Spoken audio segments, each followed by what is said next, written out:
ప్రైజ్లా దేవునికి స్తోత్రం కలుగును గాక. ప్రార్థించుకుని వాక్య భాగాలను ప్రవేశిద్దాం. పరలోకమందున్న మా తండ్రి, ఈ ఉదయకాల సమయమైన ప్రభావం స్తుతించుటకు, ఆరాధించుటకు, మహిమపరచుటకు, ఘనపరచుటకు నేను అనుగ్రహించిన కృపను బట్టి స్తోత్రం వందనాలు చెల్లించుకుంటున్నాను తండ్రి.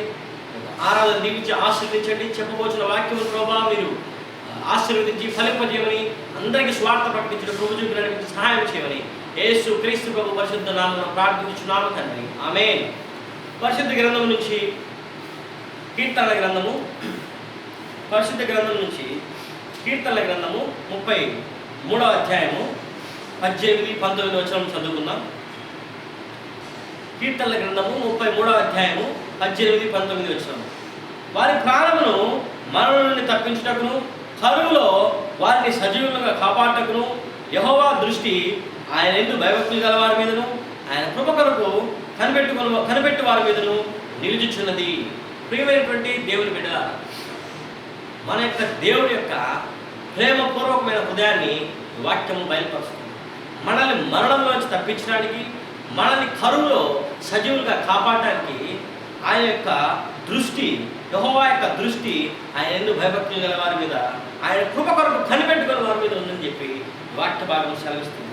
ప్రియమైనటువంటి దేవుని బిడ్డల, ఈ వాక్య భాగము దావీదు యొక్క కీర్తన గ్రంథం 33వ అధ్యాయం నుంచి మనం నేర్చుకుంటున్నాం. ప్రియమైనటువంటి బిడ్డల, భక్తుడైనటువంటి దావీదు యొక్క జీవితాన్ని మనం గమనించినట్లయితే అనేక సార్లు సౌలు చేత తరమబడ్డాడు తన ప్రాణాన్ని రక్షించుకోవడానికి. సౌలు ఈటను చేత పట్టుకుని దావీదును గోడకు దిగగొట్టాలని అనేక సార్లు ప్రయత్నించినప్పుడు దావీదు తప్పించుకొని పారిపోవడం జరిగింది. అతను తప్పించుకొని పారిపోయి వేరే దేశాల దగ్గర వేరే శత్రువు అతను దావీదు యొక్క మిత్రుల దగ్గర, కొంతమంది సౌలు యొక్క శత్రువుల దగ్గర అతను తల దాచుకోవడం జరిగింది. అనేక సార్లు కొండలలోను, గుహలలోను, లోయలోను దావీదు దాచుకున్నట్టుగా చూస్తున్నాం పరిశుద్ధ గ్రంథం నుంచి. ప్రియమైనటువంటి బిడ్డల, ఎంతో కష్టమైన పరిస్థితిలో దావీదును దేవుడు కాపాడటం జరిగింది. కానీ దావీదు దేవుని చేత అభిషేకం పొందినవాడు, దేవుని యొక్క కృప కొరకు కనిపెట్టువాడు కనుక దేవుడు దావీదును కాపాడటం జరిగింది. ఇశ్రాయేలు ప్రజలకు దావీదును రాజుగా చేయడం జరిగింది. ప్రియమైనటువంటి సహోదరుడా, సహోదరి, ఈరోజు మనం గమనించినటువంటిది, దావీదు చిన్న ఒడిసెలతో, ఒక రాయితో అంత పెద్ద పెద్ద ఆయుధాలు ధరించుకున్నటువంటి గొలియాతును హతమార్చినప్పుడు దేవుని యొక్క హస్తము దావీదునకు తోడైంది. అలాగే అతను గొర్రెలు మేపుకొచ్చినప్పుడు, సింహాన్ని చీల్చివేసినప్పుడు కూడా దేవుని యొక్క హస్తము దావీదుకు తోడైంది.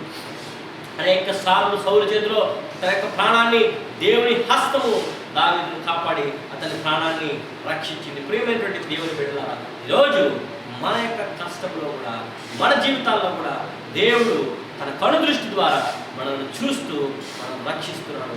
లేకపోతే మనము మన ప్రాణములను రక్షించుకుంటే కూడా ఏమాత్రం శక్తి లేని వారు, మన ప్రాణములను కాపాడుకుంటే కూడా ఏమాత్రం శక్తి లేని వారు. చూడండి, 34వ కీర్తన 7వ అధ్యాయం 7వ వచనంలో ఒక మాట చదివిస్తుంది. యెహోవా యందు భయభక్తులు గల వారి చుట్టూ ఆయన దూత కావలేండి వారిని రక్షించును అని పరిశుద్ధ గ్రంథం వాక్య భాగం సెలవిస్తుంది. ప్రియమైనటువంటి దేవుని బిడ్డలారా, యెహోవా యందు భయభక్తులు గల వారి చుట్టూ ఆయన దూత కావలేండి వారిని రక్షిస్తుంది. ఈ విధంగా దేవుని దూత కాపుదలలో దావీదు తన యొక్క ప్రయాణాన్ని కొనసాగించాడు. అదేవిధంగా మన భక్తుడైనటువంటి యోసేపును చూస్తే, తన అన్నలు యోసేపును గోతుల పడవేశారు. గోతుల పడవేయబడిన యోసేపును ఇష్మాయిలు కొనుక్కొని వెళ్ళి ఐగుప్తు దేశంలో పోతీఫరుకు అమ్మివేయడం జరిగింది. పోతీఫర్ ఇంట్లో అనేక శోధనలను ఎదుర్కొన్నటువంటి యోసేపు అక్కడ నుండి చెరసాలలో వేయబడడం జరిగింది. చెరసాలలో యోసేపు కొన్ని సంవత్సరముల తర్వాత అక్కడి నుంచి దేవుని ఆశీర్వాదం వలన ఐగుప్తు దేశానికి ప్రధానమంత్రిగా, గవర్నర్గా వెళ్ళడం జరిగింది. ప్రియమైనటువంటి సహోదరుడా, సహోదరి, ఈరోజు యోసేపు జీవితంలో అనేకమైనటువంటి కష్టం ఉన్నా కానీ యోసేపు ప్రాణానికి ఎటువంటి హాని జరగకుండా యోసేపును ప్రభు రక్షించాడు. ఎందుకంటే తన కృప కొరకు కనిపెట్టి కొను వారిని దేవుడు ఎప్పుడు కూడా కాపాడుతాడు. తన ఎందు భయభక్తులు గల వారిని దేవుడు ఎప్పుడు కూడా కరుణిస్తాడు. తన ఎందు ప్రేమ గల వారిని దేవుడు ఎప్పుడు కూడా ఆదరిస్తాడు. ప్రియమైనటువంటి బిడ్డలారా, ఈరోజు దేవుని కృప కోసం నువ్వు ఎదురు చూస్తుంటే దేవుడు తప్పకుండా నిన్ను కరుణిస్తాడు, నీ ప్రాణాలను రక్షిస్తాడు, నీ ఎందు ఆయన తన ప్రేమను కనపరుస్తాడు. ప్రియమైనటువంటి దేవుని బిడ్డలారా, అందుకే భక్తుడైనటువంటి దావీదు కీర్తన గ్రంథంలో ప్రాముఖ్యమైన కీర్తన, యెహోవా నా కాపరి, నాకు లేమి కలుగదు, పచ్చిక గల చోట్ల ఆయన నన్ను కరుణ చేసినాడు, శాంతికరమైన జలముల యొద్ద నన్ను నడిపించున్నాడు, నా ప్రాణములకు ఆయన సేద తీర్చున్నాడు, తన నామమును బట్టి నీతి మార్గంలో నన్ను నడిపించున్నాడు. గాఢాంధకారపు లోయలో నేను సంచరించినను ఏ అపాయములకు భయపడను. నీవు నాకు తోడైందువు, నీ దుడ్డు కర్రయు నీ దండమును నన్ను ఆదరించును. నా శత్రువుల ఎదుట నీవు నాకు భోజనం సిద్ధపరచుదువు. నూనెతో నా తల అంటి ఉన్నావు, నా గిన్నె నిండి పొర్లుచున్నది. నేను బ్రతుకు దినముల నీవు కృపాక్షేమములే నా వెంట వచ్చును. చిరకాలము యెహోవా మందిరములో నేను నివాసము చేసినని దావీదు మహారాజు ఎంతో గొప్ప కీర్తన రచించాడు. ప్రియమైనటువంటి దేవుని బిడ్డలారా, తన యొక్క జీవితంలో అనేకమైన సార్లు గాఢాంధకారపు లోయలో గుండా దావీదు పయనించడం జరిగింది. దావీదు గాఢాంధకారపు లోయలో పయనిస్తున్నా కానీ దేవుని యొక్క హస్తము దావీదుకు తోడైంది. దేవుని యొక్క కను దృష్టి దావీదును కాచి కాపాడి, దేవుడు తన దూతలను కావలించి దావీదును కాపాడు. యేసేపు కూడా చెరసాలలో వేయబడినప్పుడు, పొత్తిఫెర శోధనకు గురి అయినప్పుడు, తన అందరూ గోతిలో వేసినప్పుడు కూడా యేసేపును దేవుని హస్తం కాపాడి, అలాగే ప్రియ సహోదరుడు సహోదరి షడ్రకు మేషకు అబేద్నెగోలను కూడా అగ్నిగుండంలో వేయబడినప్పుడు దేవుడు తన దూతను పంపించి వారిని కాపాడడం జరిగింది. దానియేలు సింహపు బోనులో వేసినప్పుడు సింహములు నోరు తెరవకుండా నోరు మూసుకొని ఉన్నాయి. ఆ విధంగా ప్రభువు దానియేలును కాపాడడం జరిగింది. ఈరోజు మన దేవుడు గొప్ప దేవుడు. మన దేవుడు నిన్ను నన్ను కూడా ఈరోజు కాపాడగల సమర్థుడు. అయితే మనము మన జీవితాలలో భక్తి కలిగిన వారంగాను, దేవుని యందు భయము భక్తి కలిగినటువంటి వారంగాను, ఆయన ప్రేమించే బిడ్డలుగాను, ఆయన కృప పొందే బిడ్డలుగాను, ఆయన కృప కొరకు వేడుకునే బిడ్డలుగాను మనం ఉండాలి. ప్రేమైనటువంటి దేవుని బిడ్డలుగాను మన దేవుడు అద్భుత ఆశ్చర్య కార్యలు జరిగించగలడు. మన దేవుడు మహోన్నతమైన దేవుడు. మన దేవుడు సర్వశక్తి కలిగినటువంటి దేవుడు. ప్రియ సహోదరుల, పరిశుద్ధ గ్రంథంలో యోబు గ్రంథం మనం గమనించినట్లయితే యోబు గ్రంథం సర్వము కోల్పోయినటువంటి పరిస్థితిలో, యోబు సర్వస్వము కోల్పోయిన పరిస్థితిని దేవుడు మళ్ళా పునరుద్ధరించగల సమర్థుడు అని యోబు గ్రంథం సాక్ష్యం ఇస్తుంది.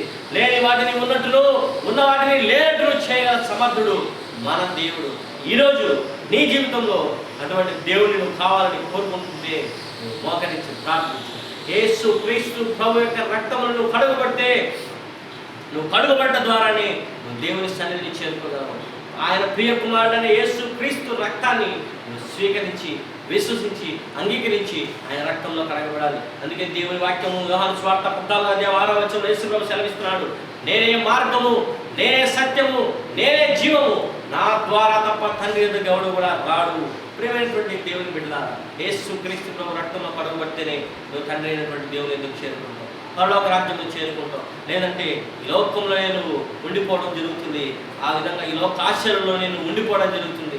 ఈ లోక నడర గతించినప్పుడు నువ్వు నరకానికి వెళ్ళిపోతావు. లేదా యేసు క్రీస్తు ప్రభువును అంగీకరిస్తే నీ జీవితం తర్వాత పరలోకంలో ప్రారంభమవుతుంది. నీ జీవితం పరలోకంలో ఆనందమయంగా ఉంటుంది. నీ జీవితం పరలోక ఆనందంతో నిండిపోతుంది. ఇదే రక్షణ దినం, ఇదే అనుకూల సమయం. నీవు నీ జీవితాన్ని పరిశీలన చేసి యేసు ప్రభు వైపు మళ్ళించుకొని నీ జీవితాన్ని. అబ్రహాము జీవితంలో అనేక అద్భుతాలు చేశాడు ప్రభు. ఇస్సాకు జీవితంలో అనేక అద్భుతాలు చేశాడు ప్రభు. యాకోబు జీవితంలో అనేక అద్భుతాలు చేశాడు ప్రభు. యోసేపు జీవితంలో అనేక అద్భుతాలు చేశాడు. మోషే జీవితంలో అనేక అద్భుతాలు చేశాడు. సంసోను జీవితంలో అనేక అద్భుతాలు చేశాడు. గిద్యోను జీవితంలో, బారాకు జీవితంలో, యోఫ్తా జీవితంలో, దావీదు జీవితంలో అనేక అద్భుతాలు చేశాడు. దానియేలు జీవితంలో, షడ్రకు మేషకు అబేద్నెగో జీవితంలో అద్భుతం చేసిన దేవుడు ఈరోజు నీ జీవితంలో కూడా అద్భుతం చేయడానికి సిద్ధంగా ఉన్నాడు. ఆ అద్భుతాలను పొందుకోవాలంటే నువ్వు చేయవలసిన ఏకైక కార్యము యేసు క్రీస్తు ప్రభు నీ సొంత రక్షకుడిగా అంగీకరించడము, ప్రభు అయిన యేసు నందు విశ్వాసం ఉంచడము. యేసు క్రీస్తు ప్రభు నీ పాప నిమిత్తం, నా పాప నిమిత్తము కల్వరిశిలువలో రక్తం చిందించాడని, ఆయన నీ పాప నిమిత్తం, నా పాప నిమిత్తమే కాకుండా సర్వ మానవాళి పాప పరిహారార్థం కల్వరిశిలువలో రక్తం చిందించి ప్రాణం పెట్టి తిరిగి లేచాడని ఎవరైతే విశ్వసిస్తారో వారే యేసు క్రీస్తు రక్తంలో కడగబడతారు. విశ్వసించిన వాడికే రక్షణ కలుగుతుంది. పరిశుద్ధ గ్రంథం నుంచి అపొస్తలుల కార్యముల గ్రంథంలో వ్రాయబడిన వాక్య భాగం ప్రకారము పౌలు శీలలు చెరసాలలో వేయబడినప్పుడు పాటంతా ప్రార్థించగా చెరసాల పునాదులు అదిరిపోయి బంధకం ఊడిపోయిన సందర్భంలో పౌలు శీలను బంధించినటువంటి చెరసాల నాయకుడు వారి దగ్గరికి వచ్చి, అయ్యలారా రక్షణ పొందుటకు నేనేమి చేయవలని అన్నప్పుడు పౌలు శీలను అంటున్నారు. అపొస్తలుల కార్యములు 16వ అధ్యాయంలో మన వాక్య భాగం చూద్దాం. అపొస్తలుల కార్యములు 16వ అధ్యాయంలో చూడండి, వాక్య భాగం ఉంది. అపొస్తలుల కార్యములు 16వ అధ్యాయము 31వ వచనము. అతను ఏమంటున్నాడంటే, అయ్యలారా రక్షణ పొందుటకు నేను ఏమి చేయవలన్నప్పుడు అందుకు వారు ప్రభు అయిన యేసునందు విశ్వాసం నీవును నీ ఇంటి వారు రక్షణ పొందుదురని చెప్పి ప్రభు అయిన యేసునందు విశ్వాసం ఉంచు. యేసు క్రీస్తు ప్రభు కార్చిన రక్త ధార ద్వారానే నీకు పాప క్షమాపణ కలుగుతుంది. యేసు క్రీస్తు ప్రభు రక్తంతో కడగబడితేనే నీకు పాప క్షమాపణ లభిస్తుంది తప్ప వేరే ఏ ఇతరమైన నామం వల్ల నీకు పాప క్షమాపణ కలగదు. వేరే ఏ ఇతరమైన మార్గం వల్ల నీకు పాప క్షమాపణ కలగదు. వేరే ఏ ఒక్క వ్యక్తి కూడా నీకు పాపం క్షమించలేడు. ఏ యొక్క శక్తి కూడా నీకు పాపం క్షమించలేదు. కేవలం యేసు క్రీస్తు ప్రభు యొక్క రక్తంలో కడగబడి విశ్వాసం ద్వారానే పాప క్షమాపణ నీకు లభిస్తుంది. ఆ రక్షణను పొందుకుంటావు. నీ కుటుంబం కూడా రక్షింపబడుతుంది. పాపం నుంచి విడుదల కలుగుతుంది. నీ శాపం నుంచి విడుదల కలుగుతుంది. నీ రోగం నుంచి విడుదల కలుగుతుంది. నీ వ్యసనం నుంచి విడుదల కలుగుతుంది. నీ జీవితం నూతన జీవితంగా మార్పు చెందుతుంది. ప్రియ సహోదరుడు, ఆ సహోదరుడు, ఈరోజు ఆ యెహోవా కనుదృష్టి భక్తుల మీద ఉందని చెప్పి పరిశుద్ధ గ్రంథంలోని వాక్య భాగము మనకు అర్థమవుతుంది. చూడండి ప్రియమైనటువంటి దేవుని బిడ్డలారా, ప్రభువు తన వాక్య భాగం ప్రకారం మనతో మాట్లాడుతున్నాడు. అప్పుడు యేసు రక్తం ప్రతి పాపం నుండి మనం పవిత్రులుగా చేస్తుంది. ఎప్పుడైతే నువ్వు యేసు క్రీస్తు ప్రభుని సొంత రక్షకుడిగా అంగీకరిస్తావో, యేసు క్రీస్తు ప్రభుని నీకు దేవునిగా అంగీకరిస్తావో, దయా రక్షణ గలవాడు, దీర్ఘశాంతుడు, కృపా సమృద్ధి గలవాడు కనుక నిన్ను పాపం నుంచి శాపం నుంచి విడిపించి తన యొక్క బిడ్డగా నిన్ను చేర్చుకొని తన రాజ్యానికి, నిత్య రాజ్యానికి నేను వారసుడిగా చేస్తాడు. ఆ విధంగా నువ్వు యేసు రక్తంలో కడగబడితే ఇక నరకం లేదు, ఏడుపు లేవు, పండు కొరుకుట లేదు, అగ్ని గంధకంతో మండు, యుగాయుగం మండు, గుండము లేదు. యేసు క్రీస్తు ప్రభు నిన్ను ఆదరిస్తాడు. యేసు క్రీస్తు ప్రభు నీకు స్వస్థత చేకూరుస్తాడు. యేసు క్రీస్తు ప్రభు నిన్ను బలపరుస్తాడు. యేసు క్రీస్తు ప్రభు నిన్ను స్థిరపరుస్తాడు. యేసు క్రీస్తు ప్రభు నీ జీవితాన్ని అద్భుతమయంగా మారుస్తాడు. ప్రియ సహోదరుడా, సహోదరి, ఇదే రక్షణ దినము, ఇదే అనుకూలమైన సమయము. మరలా ఇటువంటి సమయం నీకు రాదు సహోదరుడా, మరలా ఇటువంటి సమయం నీకు రాదు సహోదరి. ఈ దినాల్లో నువ్వు ఈ ఎయిడ్స్ వ్యాధి నుంచి విడుదల పొందొచ్చు యేసు ప్రభు నీకు తోడుగా ఉంటే. ఈ దినాన్ని అప్పుల బాధ నుంచి విడుదల పొందొచ్చు యేసు ప్రభు తోడుగా ఉంటే. నీ యొక్క అసమాధాన స్థితి నుంచి నువ్వు సమాధానం పొందొచ్చు యేసు ప్రభు నీకు తోడుగా ఉంటే. యేసు ప్రభు గుడ్డివారి కన్నులు తెరిచాడు, కుంటివారికి కాళ్ళు అనుగ్రహించాడు. యేసు ప్రభు చోటి వారిని బాగు చేశాడు, మూగవారిని బాగు చేశాడు. వ్యభిచారంతో పట్టబడినటువంటి స్త్రీని మారుమనసు పొంది పరివర్తన చెంది నూతనమైన జీవితం ప్రారంభించబడింది. చనిపోయినటువంటి లాజరును ప్రభు లేపి నూతన జీవాన్ని అనుగ్రహించాడు. అందుకే ఆయన పరిశుద్ధ గ్రంథంలో సెలవిచ్చాడు, పునరుత్థానమున జీవమును నేనే, నా ద్వారానే తండ్రితో చేరుకోవాలని. జీవాహారం నేనే, గొర్రెలకు ప్రవేశించి ద్వారం నేనే, గొర్రెలకు మంచి కాపరి నేనే, నేను గొర్రెలకు ప్రాణం పెడతాను అని ప్రభు వాక్యం సెలవించబడింది. యేసు ప్రభు సెలవేయడం జరిగింది. ప్రియమైనటువంటి దేవుని బిడ్డ, యేసు ప్రభు లేకపోతే నీ జీవితం వృధా. యేసు ప్రభు లేకపోతే నీ జీవితంలో శాంతి లేదు. యేసు ప్రభు లేకపోతే నీ జీవితంలో అభివృద్ధి లేదు. యేసు ప్రభు నీకు కావాలి. నీ జీవితంలో యేసు ప్రభు ఉంటే నీ లోకంలో ఆనందంగా బతకగలవు. యేసు ప్రభు ఉంటే నువ్వు శాంతి సమాధానంతో బతకగలవు. యేసు ప్రభు ఉంటే సంతృప్తికరంగా బతకగలవు. యేసు ప్రభు లేకపోతే ఈ జీవితంలో నీ ప్రయాణం గమ్యం లేని జీవితం. అనేక మంది లోకంలో నువ్వు కూడా పరిగెత్తుకుపోయి చిట్టు చివరకు యుగాయుగములు మంటూ గుండెలను పడిపోతావు. ప్రియ సహోదరుడు, ఆ సహోదరి, నశించుకోవడం నీ దేవుని చిత్తం కాదు. నీ దేవుడు నీ కోసం తన ప్రాణం పెట్టాడు. నీ దేవుడు నశించున్న దాన్ని వెనక్కి రక్షించుడికి లోకానికి వచ్చాడు. నీ దేవుడు పాపులను రక్షించుడికి లోకానికి వచ్చాడు. నీ దేవుడు నీ కోసం కలువరి శిలువ రక్తం చూపించాడు. 2 చేతుల్లో చీలలు కొట్టారు మన ప్రభువుకు, కాళ్ళు 2 దగ్గరికి పెట్టి చీల కొట్టారు ప్రభువుకు, తల మీద ముళ్ళ కిరీటం పెట్టారు ప్రభువుకు, వీపంతా దున్నేశారు ప్రభువు. ఆ విధంగా దున్నేసినప్పుడు ప్రభు శిలువలో పలికినటువంటి మొట్టమొదటి మాట ఏంటో తెలుసా?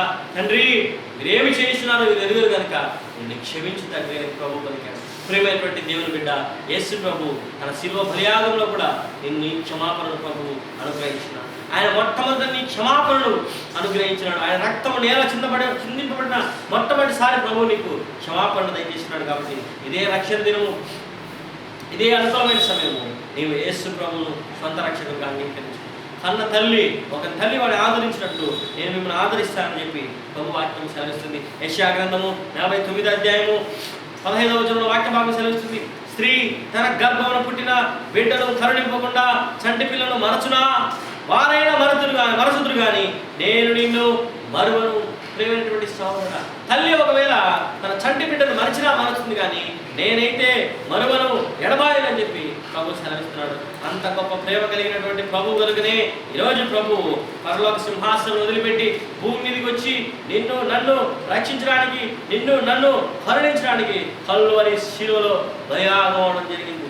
ప్రియమైనటువంటి సహోదరుడా, సహోదరి, ఒకరి తల్లి వాడిని ఆదరించినట్టు నేను మిమ్మల్ని ఆదరించదును అని చెప్పి ప్రభు తన వాక్యం ద్వారా చదివిస్తున్నాడు. ప్రియమైనటువంటి సహోదరుడు రాస్తాడు, నువ్వు భయపడవద్దు, పేరు పెట్టి పిలిచినాను, నువ్వు నా సొత్తు అని ప్రభు సెలవిస్తున్నాడు. కనుక ప్రభు నిన్ను ఆశీర్వదించి దీవించి నడిపిస్తాడు, నీ జీవితాన్ని మారుస్తాడు, నీ యొక్క సమస్యను తీరుస్తాడు, నీ కష్టాన్ని తీరుస్తాడు, నీ నష్టాన్ని తీరుస్తాడు, నీ వ్యాధులను తీర్చి స్వస్థపరుస్తాడు. ఆయన పొందిన గాయాల ద్వారా మనకు స్వస్థత కలుగుతుందని యెషయా గ్రంథం 53వ అధ్యాయంలో వాక్యం సెలవిస్తుంది. ప్రభు యొక్క ప్రేమ ఎంతో గొప్ప ప్రేమ. ప్రియమైన సహోదరుడు సహోదరి, అగాధ సముద్రంలో కూడా ప్రభు ప్రేమను ఆర్పజాలవు, నదుల యొక్క నీరు కూడా ప్రభు ప్రేమను ఆర్పజాలదు. ఒక ప్రేమకై నువ్వు ఎంత స్వాస్థ్యం ఇచ్చినా కానీ ప్రభు ప్రేమను కొనుక్కోలేవు. కానీ ప్రభు అంటున్నాడు, విరిగి నలిగిన మనస్సే నాకు ఇష్టమైనది, విరిగి నలిగిన మనస్సే నాకు ఇష్టమైన బలియాగం ప్రభు సెలవిస్తున్నాడు. ఈరోజు యేసు ప్రభు నేను సముద్రంలో కూడా, అగాధ సముద్రంలో కూడా ఆర్పలేని ప్రేమతో ప్రభు నిన్ను ప్రేమిస్తున్నాడు. నదుల ప్రవాహం కూడా ముంచివేయలేని ప్రేమతో ప్రభు నిన్ను ప్రేమిస్తున్నాడు. దేవుడు లోకమును ఎంతో ప్రేమించెను, కాగా తన అద్వితీయ కుమారునిగా పుట్టిన వాడేందు విశ్వాసం నుంచి ప్రతి వాడు కూడా నశింపక నిత్య జీవం పొందినట్లు ఆయన అనుగ్రహించినని ప్రభు వాక్యం సెలవిస్తుంది. సహోదరుడా, సహోదరి, కుమారుడా, కుమార్తె, అన్న, చెల్లి, అక్క, తమ్ముడు, యేసు ప్రభుని సొంత రక్షణగా అంగీకరించు. ఆయన కలువరి శిలువలో కార్చిన రక్తధారణ ద్వారా నీ పాపక్షమాపణ కలుగుతుంది. కనుక యేసు ప్రభు రక్తంతో కడుగుబడు, ప్రభునడు, ప్రభు అనే రక్తంతో కడుగు పవిత్రపరచని అడిగిన వెంటనే యేసు ప్రభు హృదయంలోనికి వచ్చి ఆయన తన రక్తంతో నేను కడిగి నిన్ను పవిత్రపరిచి ఆయన కుమారుడుగా, కుమార్తెగా చేసుకుంటాడు. దేవుడిని ఆశీర్వదించుకున్నాక ప్రార్థించుకున్నాం. పరలోకమందున్న మా తండ్రి, సాయంకాలం దీవించి ఆశీర్వదించమని ప్రభువా, మీ నామమున ప్రభువా ముందుకు సాగుటకు సహాయం చేయమని, ఆశీర్వదించి దీవించి నడిపించమని, మీ వాక్య భాగమును అనేక మందికి వ్యాపింప చేయమని, మీ కృపను, దయను, కనికరాన్ని మా మీద కుమ్మరించమని యేసు క్రీస్తు ప్రభు పరిశుద్ధ నామమున ప్రార్థించుచున్నాము తండ్రి. ఆమేన్.